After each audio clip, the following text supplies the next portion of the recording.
श्रीमद् भगवद गीता अध्याय 6 ध्यान योग श्लोक 10। योगी युज्येत सततम् आत्मानं रहसि स्थितः एकाकीयत चित्तात्मा निराशीरपरिग्रहः।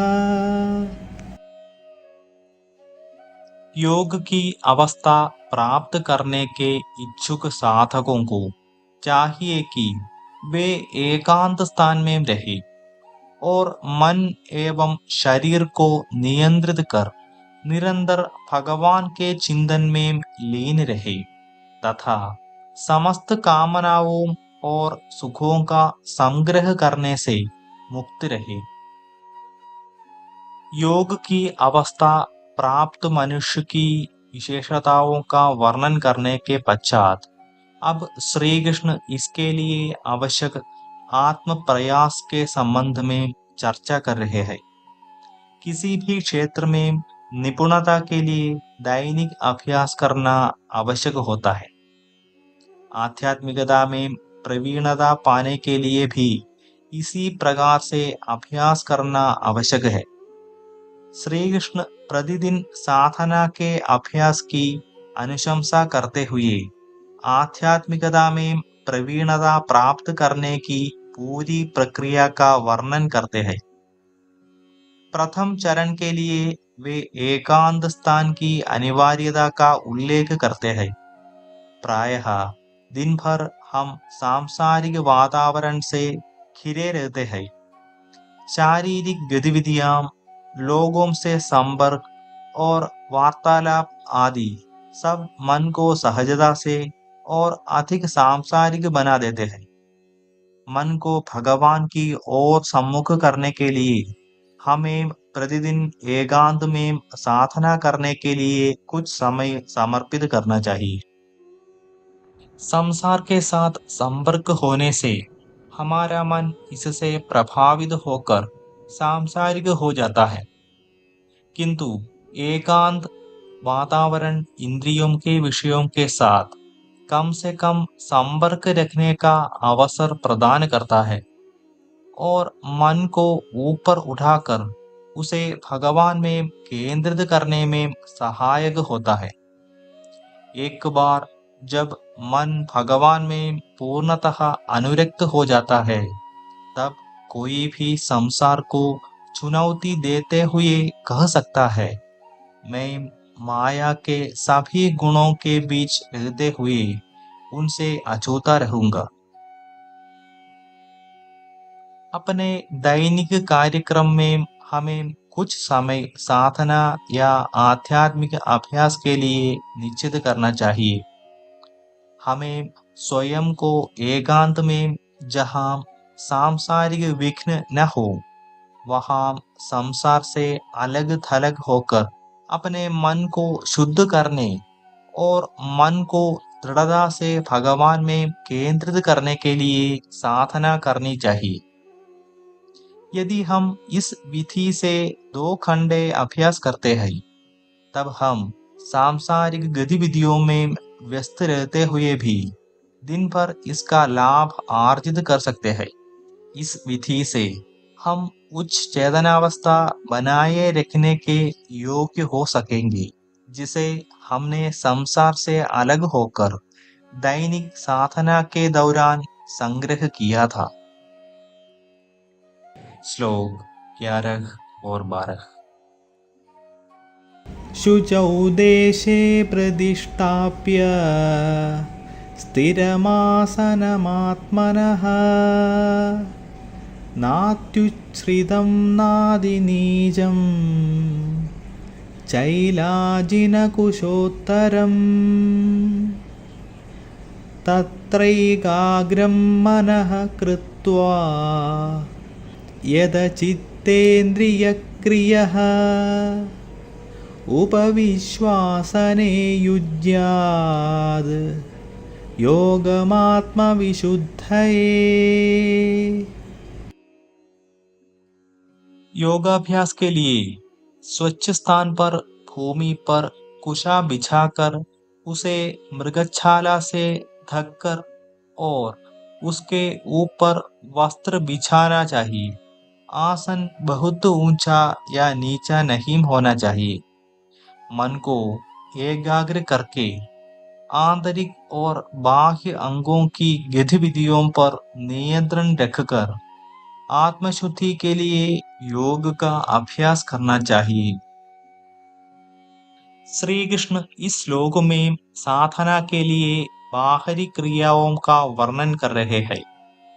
शुचौ देशे से तात्पर्य पवित्र या स्वच्छ स्थान है।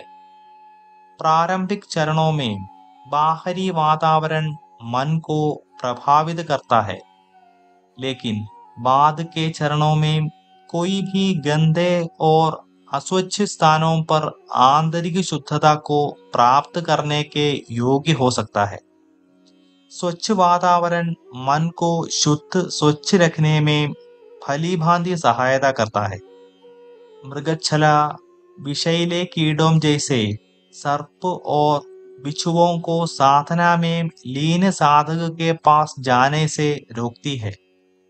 यदि आसन अधिक ऊंचा है तब वहां से गिरने का जोखिम बना रहता है, और यदि आसन बहुत नीचा है तब भूमि पर रेंगने वाले कीटों से साधना में बाधा उत्पन्न होती है।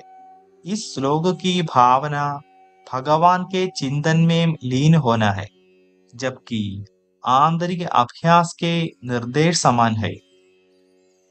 योगी को उस आसन पर दृढ़तापूर्वक बैठकर मन को शुद्ध करने के लिए सभी प्रकार के विचारों तथा क्रियाओं को नियंत्रित कर मन को एक बिंदु पर स्थिर करते हुए साधना करनी चाहिए। साधना के लिए आसन पर बैठने का वर्णन करने के पश्चात श्री कृष्ण आगे मन की एकाग्रता के लिए शरीर की उत्तम मुद्रा का वर्णन कर रहे हैं।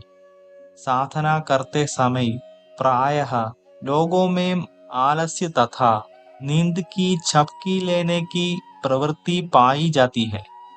ऐसा इसलिए होता है कि हमारे मायाबद्ध मन को आरंभ में भगवान के चिंतन में वैसा आनंद प्राप्त नहीं होता जैसा वह इंद्रिय विषयों का भोग करने में पाता है।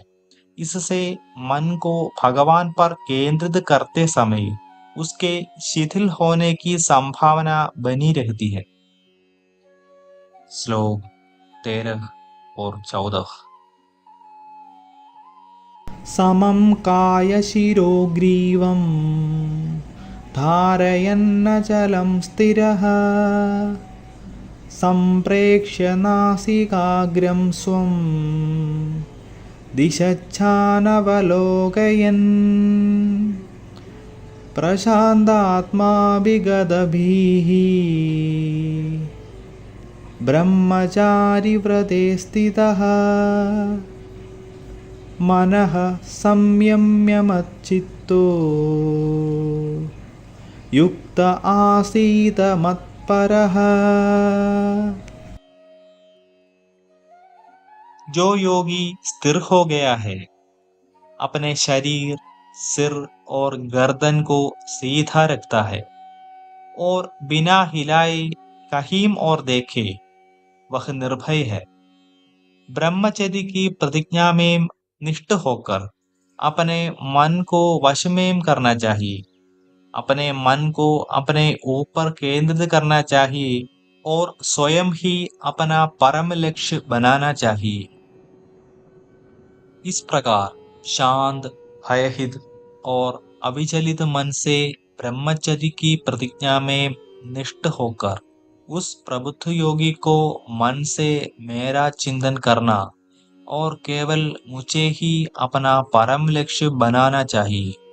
उसे शरीर, गर्दन और सिर को सीधा रखते हुए और आंखों को हिलाए बिना नासिका के अग्रभाग पर दृष्टि स्थिर करनी चाहिए। इस श्लोक में श्री कृष्ण ने यह अभिव्यक्त किया है कि आंखें नासिका के अग्रभाग पर केंद्रित होनी चाहिए और हिलने से बचना चाहिए।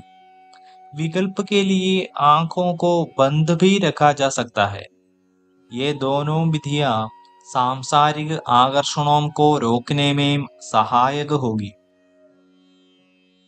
बाहरी आसन और मुद्रा का उपयुक्त होना आवश्यक है, किंतु साधना वास्तव में हमारे भीतर की यात्रा है।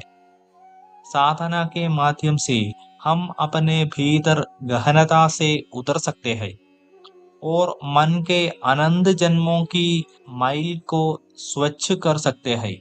मन को एकाग्र करना सीखकर हम इसकी अव्यक्त क्षमता पर अंकुश लगा सकते हैं। साधना के अभ्यास से हमें अपने व्यक्तित्व को उन्नत करने में सहायता मिलती है। हमारी आंतरिक चेतना जागृत होती है और हमारा आत्मज्ञान बढ़ता है। श्री कृष्ण साधना में सफलता के लिए ब्रह्मचर्य का पालन करने पर बल देते हैं। आगे हम विस्तार से चर्चा करेंगे।